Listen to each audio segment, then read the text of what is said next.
Qué tiempo más hermoso, en verdad, en esta mañana. Y qué reto para la Iglesia de la Profecía, ¿verdad? Para este año 2025, que todavía nos queda 6 meses y Dios nos bendiga a todos los que vamos a empezar a trabajar con jóvenes.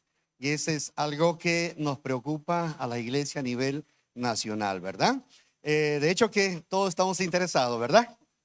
Creo que sí, y hacer contactos con nuestros líderes, tanto nacionales y especialmente ese evento que ya se acerca y podamos ver que nuestros chicos, especialmente el grupo de jóvenes, puedan estar participando en este mega evento y a la vez puedan aprender y llevar herramientas a nuestra iglesia local. Damos las gracias al Señor. Bueno, hoy día ha sido para mí una gran bendición poder escuchar parte de nuestra iglesia, cómo se desarrolla en el Perú, en nuestro país. Y una de las cosas es lo más lindo poder ver cómo CETID va creciendo, va formando. Y cuánto anhelábamos, en verdad soñábamos con esto. ¿Y cuánto soñamos con una universidad? No creo que. ¿Cuánto soñamos con una universidad? Yo creo que sí, ¿verdad?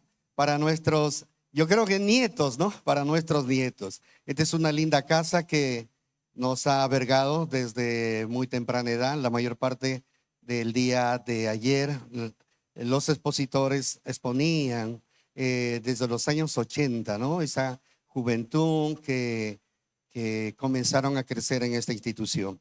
Yo quiero hacer algo breve, algo rápido y voy a avanzar el tiempo. Tengo menos 2 minutos del tiempo. Movilizando la iglesia aquí en el Perú. Como vemos aquí, entonces viene la palabra movilizar o movilizando, viene esta palabra. Movilizar, poner en actividad. Recuerde que Dios es un Dios que se mueve constantemente, así es, y que está activo. Una de las cosas que la Escritura en el Nuevo Testamento, en el libro de San Juan, Jesús menciona que nuestro Padre sigue trabajando, ¿no? Dios sigue trabajando, por lo tanto Jesús también sigue trabajando. Es un Dios imparable, un Dios activo. San Juan 5:17 nos muestra que no es un Dios quieto, no es un Dios paralizado, sino que es un Dios que constantemente está en actividad. Y nuestro país, de igual manera, ya vamos a estar viendo cómo se está movilizando en nuestro país, aquí en el Perú. Siguiente diapositiva, sigamos. En la siguiente diapositiva me gustaría que podríamos observar que una de las razones por la cual Dios hace que se movilice la iglesia es simplemente una de las razones más importantes es salvar a la humanidad. De acuerdo al libro de Juan 3:17, dice que Jesús vino no para condenar al mundo, sino que el mundo fuese salvo por él. Uno de los propósitos, una de las razones, una de las misiones, antes incluso, mire, imagínate, antes que el ser humano sea formado, ya tenían todo el proyecto y solamente podemos ver cómo se ejecuta, ¿no? En 2 de Pedro 3:9 también nos da esa razón específica de salvar a la humanidad, porque Él no quiere que nadie perezca, sino que todos procedan al arrepentimiento. Eso es lo que ayer se hablaba bastante, poder alcanzar, ¿no? Poder alcanzar a la humanidad. Y luego, bueno, ayer hemos aprendido acerca de que no solamente alcanzar, sino discipular. Pero la razón específica es que nadie se pierda. Y el otro texto bíblico en Timoteo, primera de Timoteo, capítulo 1, verso 5, nos dice, o verso 15, así es 1 Timoteo 1:15, palabra fiel, digna de ser recibida por todos. Cristo Jesús vino al mundo, ¿para qué? ¿Para qué vino? Para salvar. Entonces, eso es uno de los requisitos o propósitos más importantes que nosotros podríamos encontrar. Tratar de redundar lo que se dijo. Nuestros cultos, nuestros programas son importantes en la iglesia.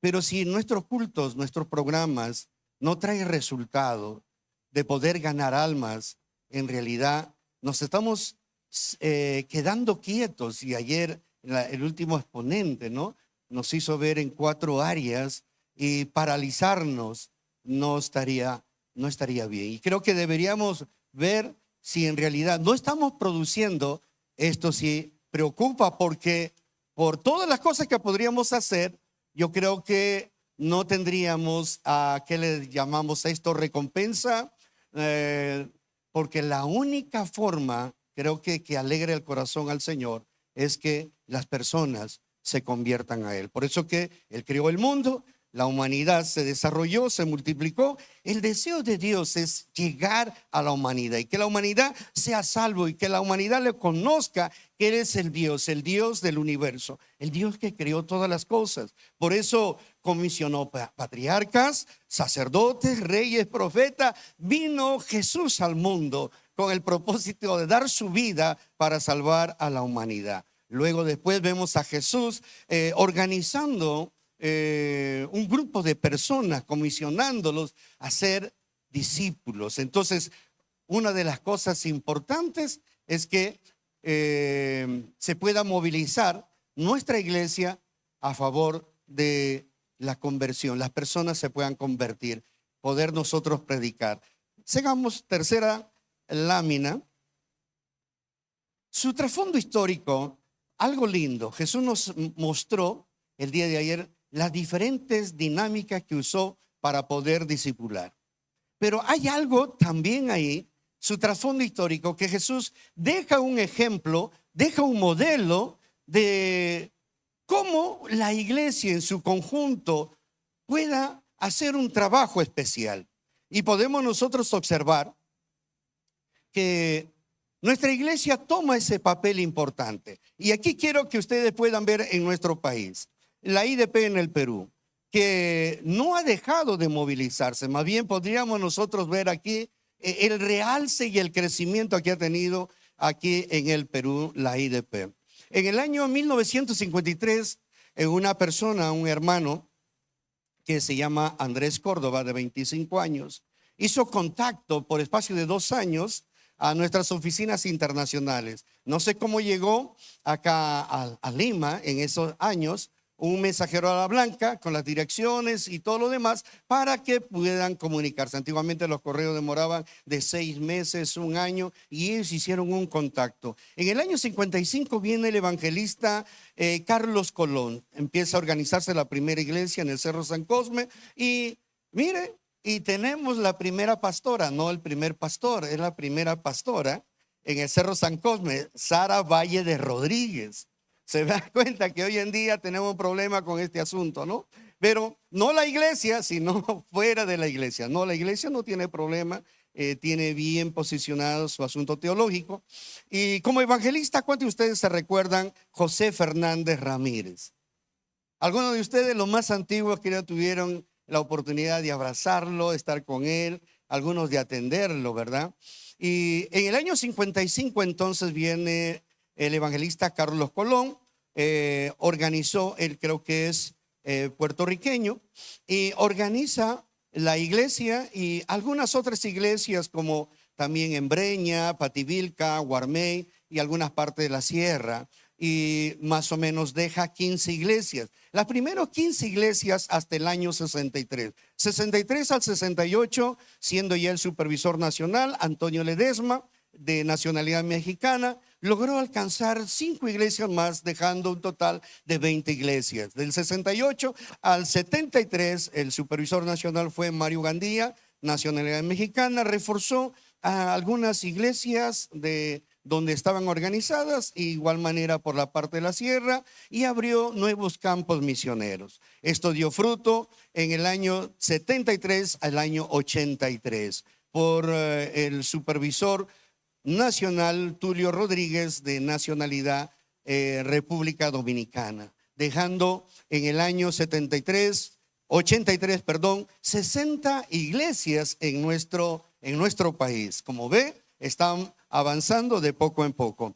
En el año 83 hasta el año 87, 5 años de trabajo, fue por nuestro supervisor nacional Eugenio Velázquez Vila, nacionalidad boliviana, y realizó un trabajo de traer o organizar 160 iglesias y dejando un promedio de 58 campos misioneros para el siguiente supervisor, que tocó en el año 87 al año 1996, cual fue de nacionalidad peruana, Erasmo Fabián, teniendo resultado de 279 iglesias en el país. Ya vamos creciendo. En el año 96, para el año 2000, toma cargo el supervisor nacional Miguel Mojica, de nacionalidad puertorriqueño, dejando en el año 2000 335 iglesias. Del año 2000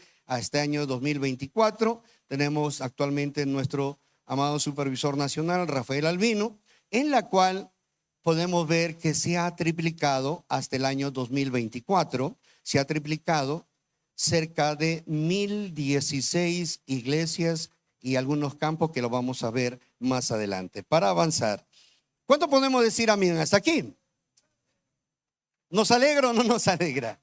Sí, nos alegra para ver grandes resultados, como hemos podido escuchar, el crecimiento y el avance que está realizando cada presbítero, los primeros presbíteros que hemos podido oír y sus metas que tienen en estos 6 meses. Continuamos. Para esto, delante le estaba diciendo, la Iglesia de la Profecía no deja de no seguir avanzando con este modelo. Y este modelo lo tenemos pues en el Nuevo Testamento. Uno de los grandes documentos fueron los libros de los Hechos y otros libros más en las cuales nos ayudan y queremos cada día ser esa iglesia, asemejarnos más a esa iglesia, por la cual nosotros como pastores a nivel nacional nos basamos a este fundamento bíblico, el de donde dice Mateo 28:18, por tanto id y hacer discípulos. Este es el trabajo del día de ayer que han estado enfocando. Hacer discípulos. No tenemos otra tarea más. Hacer discípulos. No hay otra tarea. Todo lo que podamos hacer son medios. Campañas, eventos, una serie de cosas también son medios. El templo son medios. Alcanzar al Señor, ¿verdad? El templo es un medio donde que nosotros podemos formar a las personas, hacer discípulos. Y más adelante quiero que ustedes puedan observar que esta iglesia logró tener un crecimiento incalculable con este mismo modelo de hacer discípulos. No se salió de Mateo 28, de esta orden, como parte de la misión. Se lo llevó en el corazón. Y esto transmitió a cada creyente. Cada creyente se formaba en líder, cada líder se formaba en pastor. Y los apóstoles quizás no figuran mucho en el Nuevo Testamento, pero muchos otros libros de historia nos muestra el resultado de cada apóstol y cómo desarrolló, en qué lugar desarrolló y en qué lugar también fue asesinado. Imagínense, trabajando, desarrollando, cuidando, uno, las almas que sean discipuladas y dos, cuidando las siguientes plantaciones de grupos de hermanos. Nosotros lo llamamos actualmente nuevos grupos de iglesias que necesitaban ser cuidadas, acompañadas, guiadas y formadas. El contexto histórico acá usted lo puede tener. Mire, Jesús comenzó con 12 personas, las cuales llamó discípulos, personas que lograron aprender durante todo este periodo que Jesús dio su tiempo personalizado con cada uno de ellos. Luego tuvo un grupo de 72 según Lucas capítulo 10, verso 1. Tenía 72 personas en la cual también comenzó a mandar a hacer esa práctica. Otro grupo, antes de partir, ya había 500 personas. Y esto nos dice en 1 Corintios capítulo 15, el versículo 5 y 6. Como ve, Jesús tenía muchos discípulos y había una cantidad de discípulos. Llegaron a ser, en el libro de Hechos capítulo 2, 41, llegaron a ser más de 3,000 miembros. Si usted sigue sumando, ya esto va creciendo. Luego, en una sanación de un paralítico, se convirtieron y probablemente también se añadieron más de 5,000 personas. La Escritura dice que solamente se contaba a los varones, ¿verdad? Habían damas, habían jóvenes, habían niños, en fin. Hechos 4:4. Y en Hechos 8, capítulo 8, versículo 4 al verso 8, dice el verso 4 que cada discípulo que se salía de ese lugar iba por diferentes lugares anunciando el evangelio. Ese era el trabajo, discipular, algo que hoy en día no quisiéramos perderlo. Este es un gran modelo. Yo creo que ayer nos dieron, ¿qué le digo? No solo un jalón de orejas, sino poder reflexionar que hacer discípulo es el trabajo y es el modelo más sorprendente para que tu iglesia sea fuerte, crezca, se desarrolle y siga ampliándose más. Imagínense.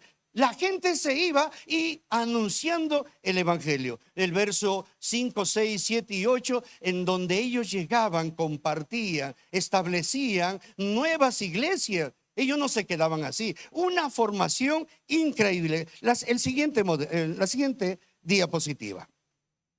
Estrategias de movilización en la primera iglesia. Podemos ver que había un enorme y hermoso modelo de plantación. Una plantación de centros urbanos. También podríamos nosotros ver una plantación por multiplicación, formación de líderes locales, desarrollo de iglesias en casas y crecimiento de redes congregacionales. Y usted dirá, ¿por qué redes? Más adelante vamos a tratar de mostrar. Métodos de evangelismo usaban simplemente la predicación de, nosotros llamamos evangelismo personal, de persona a persona, el testimonio personal. He podido visitar varias iglesias a diferentes partes de nuestro país. Algunas veces me he quedado en algunos cultos y se ha perdido algo muy lindo, el de dar testimonio. Ya no testificamos de lo que Dios hace en nuestra vida. Ya no hay tiempo para dar testimonio. Tenemos más programas y se alarga a veces 2 horas, 2 horas y media, y el mensaje se le deja al final cuando de repente ya no hay ni tiempo para que se pueda predicar. Algo que deberíamos, según el día de ayer, hay que hacer varios cambios. ¿Cuánto queremos que podemos hacer varios cambios en nuestra iglesia local? Dígame un amén fuerte. Yo creo que sí, tenemos que hacer cambios.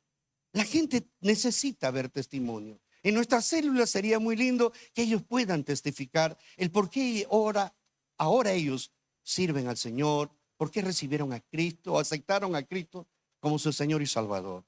Creo que todo eso se ha perdido, ¿verdad? Y mire, Hechos 2:42, en el amarillito que está subrayado, dice: perseveraban en la doctrina. ¿Qué es lo que hacían los discípulos? ¿Qué es lo que hacían los apóstoles? Eso, enseñar, discipular, formar. Toda la forma de discipular, formar en ellos. Y utilizaban las casas, utilizaban el partimiento de pan, utilizaban las oraciones.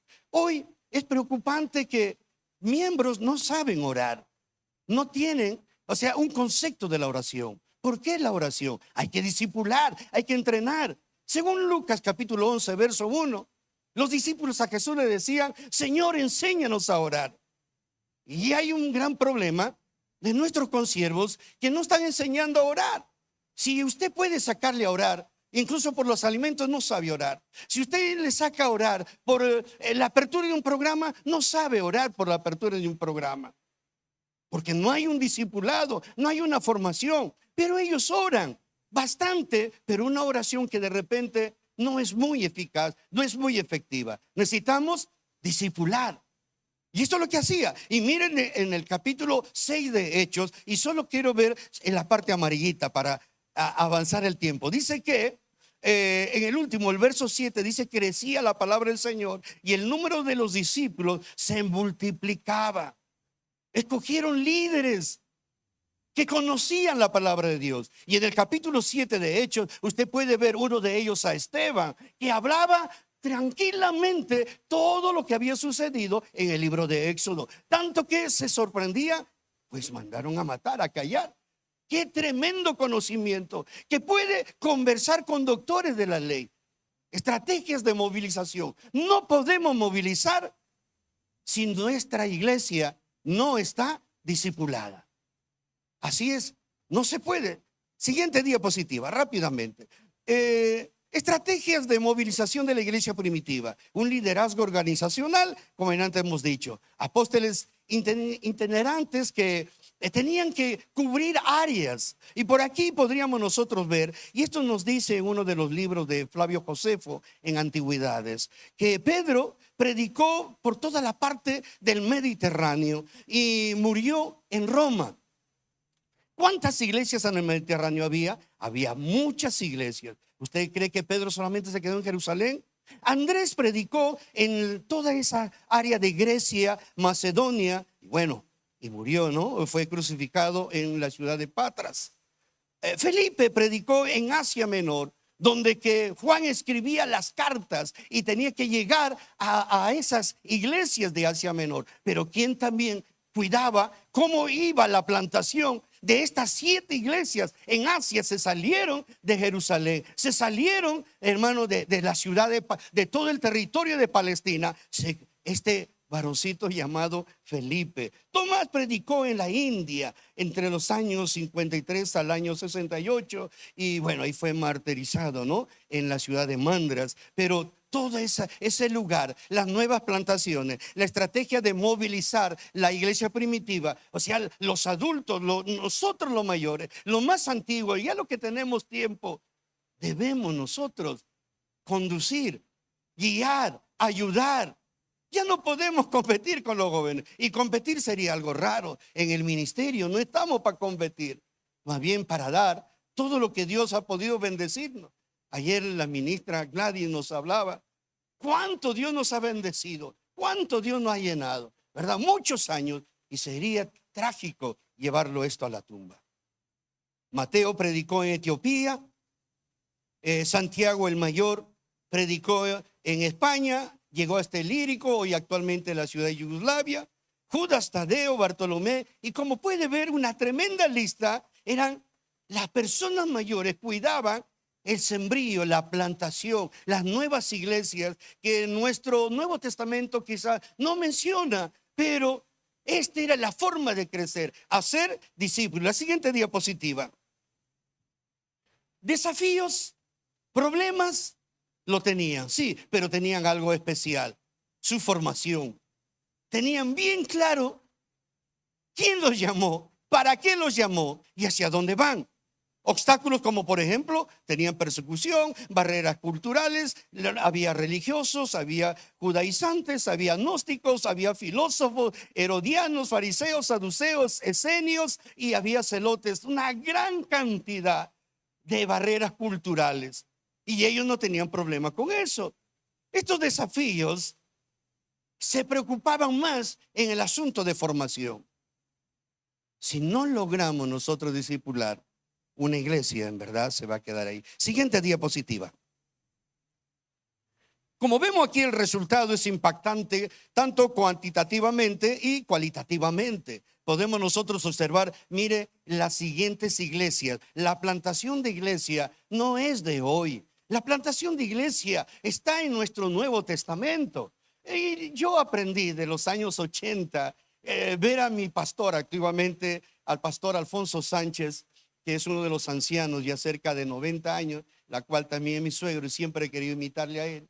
Es que tenía cada semana organizando casi una iglesia, un nuevo campo, y viajábamos por aquí, por allá. A mí me llevaba porque decía él que vas a ser el líder de jóvenes, vas a ser el líder del MBA y vas a ser el líder del AMIP y necesitamos que vayas para allá y te voy a enseñar para que no te pierdas. Y viajamos por varios lugares. Llegamos parte de la sierra, diferentes sierras por Chaclia, otro lado por este lado que se va por La Unión, de la selva hasta Tocache, de la selva nuevamente de Tingo María hasta Pucallpa, imagínense. Pero empezó a crecer y ese es uno de los ADN muy lindos que a mí me agrada, y siempre donde Dios me ha dado la oportunidad de poder trabajar, hemos tratado de restaurar, crecer, avanzar y organizar nuevas iglesias. Para leerlo esto me voy a demorar, pero usted vea, en Jerusalén, en Chipre, en Figria, mire, en Derbe, así nomás le voy a leer, en Macedonia, en Listra, en Berea, en Acaya, en Corinto, en Éfeso, y podría ser la lista y los saludos de ellos. Si usted va a encontrar estos textos bíblicos, usted va a encontrar solamente discipulaban. Y anteriormente le estaba mostrando los discípulos o los apóstoles, maestros, que hacían en la iglesia. Cuidaban el sembrío. Cuidaban la plantación de estas iglesias que usted le he mencionado. Y esta es una lista enorme. Siguiente diapositiva y con esto vamos a terminar. Mire, el resultado en el Perú. Desde el año 1955 hasta el año 2000 hemos logrado 335 iglesias. Y esto ha sido una gran bendición. En varias convenciones nos alegraban bastante. Cabíamos incluso en iglesias grandes, como parecido a esto. Se desarrollaba muchas veces en Faro de la Cruz, Chimbote, Paul Harris. Ya empezamos en los 90, ¿no? Fue muy lindo e increíble. Hoy, si toda la iglesia congregara, en verdad que el estadio se llenaría, en verdad, porque ya tenemos una gran cantidad. Del año 1955 al año 2000, logramos 335 iglesias, un total de 45 años de gran esfuerzo, oración, salidas. Y mire, pero bastó 24 años. De 45, si lo sumamos estos 24, como decía el obispo Albino, ya estamos llegando al centenario. Pero en 24 años se ha logrado triplicar. Hasta el 2024, no estamos contando 2025, aunque ya nuestro reporte está llegando. Pero hasta el 2024, 1016 iglesias. Eso era el conteo que estábamos oyendo y escuchando cuando llegamos a 1000, 1001, 1002. Wow, mi corazón se llenaba de alegría. Era más que ver la Copa del Mundial. Wow, yo me alegraba porque el conteo era muy bonito. Ya estamos llegando incluso en un evento seguían anunciando, se organizó otra iglesia más. En el mismo evento del conteo, qué lindo, 1016 iglesias en este 2024. 2025. Los primeros que han podido leer y escuchar, hay lindo reto, hay bastante que hay que cosechar. El trabajo que hacía el ministerio encarcelario, yo felicito al obispo que está trabajando, al ministro que está trabajando en esta área. Y sabe, lo lindo dice que tiene 14 misiones, campos misioneros. Y ellos están presos. ¿Cuántos de ustedes están libres? Y a veces nuestro campo misioneros no está fluyendo. Tenemos misiones, es muy baja. Hasta el 2025, 59, tenemos muy baja. En verdad, muy baja. Misiones. Y tenemos más o menos 11 zonas presbiteriales. 11 o 9. 11, ¿verdad? 11 zonas presbiteriales que maneja una gran cantidad de iglesias. Yo creo que hasta el 2026, si en 24 años hemos triplicado ese número y hoy tenemos un número retador, 1016. ¿Cuánto creen que hasta el 2026 podríamos terminar con 1000 iglesias más? ¿Lo creen ustedes? El que les habla quizás no tiene tiempo ni para dormir. Yo le prometí a Dios este año, 2 años que he llegado, he intentado ser amigo de todos los miembros, creyentes, líderes, pastores, supervisores. He llegado a sumar a ellos. Y me he sentado a hacer varias cositas. Crear discipulados. Así, a corto plazo, buscar la forma, cómo reeducar a nuestra iglesia, porque ya creo que vamos a abordar los 3000 miembros en nuestra zona. Y no me va a creer que el año pasado hemos correteado por todo lado para poder restaurar los campos misioneros. Y hoy en día, este año 2025, hemos estado con los supervisores coordinando. Aparte que ya en mi tiempo estaré explicando, pero solamente quiero decirle que nos hemos retado nosotros a organizar 10 iglesias este año. Pero no iglesias cualquiera. Ya estamos consolidándolo ahorita. Las misiones o campos misioneros los estamos consolidando. Estamos llevando consolidación. Estamos llevando gente de diferentes lugares a consolidar. Segundo, les estamos tratando de equipar a los líderes. ¿Por qué son líderes? ¿Para qué fueron llamados líderes? Sus finalidades, propósitos, deberes, responsabilidades. Creo que como entre 6 a 10 hojas, cada uno de ellos. Las nuevas iglesias. No queremos que se debilite. Al pastor de igual manera le proporcionamos diferentes cosas que él puede usar. Por ejemplo, ¿qué puede hacer el día martes? ¿Qué puede hacer el día miércoles? Temas, le damos unos temarios los días jueves de familia, le damos temarios los días sábados para trabajar con jóvenes y me encanta escuchar este reto que se tiene. Trabajamos en eso con mi esposa constantemente, le vamos revisando, le doy a ella la parte ortográfica y ella me lo está revisando viendo. Pero esto tratamos de facilitar. Tratamos de llegar a que cada uno de ellos tenga su reporte y cómo llenar. Así que de una forma personalizada viajamos a diferentes lugares. Pero ese es el reto. ¿Cuántos aman a la iglesia de la profecía? Yo sí soy uno de estos, de la iglesia de la profecía. Amo bastante esta iglesia. Veo que tiene, escúcheme esto, tiene un propósito, finalidad y sobre todo, Dios le ha llamado.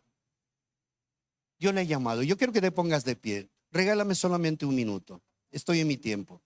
Solamente un minuto. Quiero que usted mire este reto. Cree que está de 2026, pero esto no significa que este 2025 no dejamos de organizar. Nosotros sí vamos a organizar. Y ya hemos comenzado. Ya tenemos 2. Saliendo de aquí el martes yo debo estar viajando para la tercera con mi supervisor de distrito. Solamente ponte en tu corazón este minutito. Decirle, yo quiero ser parte de esta historia. Así es. Yo quiero ser parte de esta historia, de la iglesia de la profecía. ¿Podemos nosotros llegar a 2000? Claro que sí podemos. Todo depende de usted. Cierra tus ojitos. Amado Dios.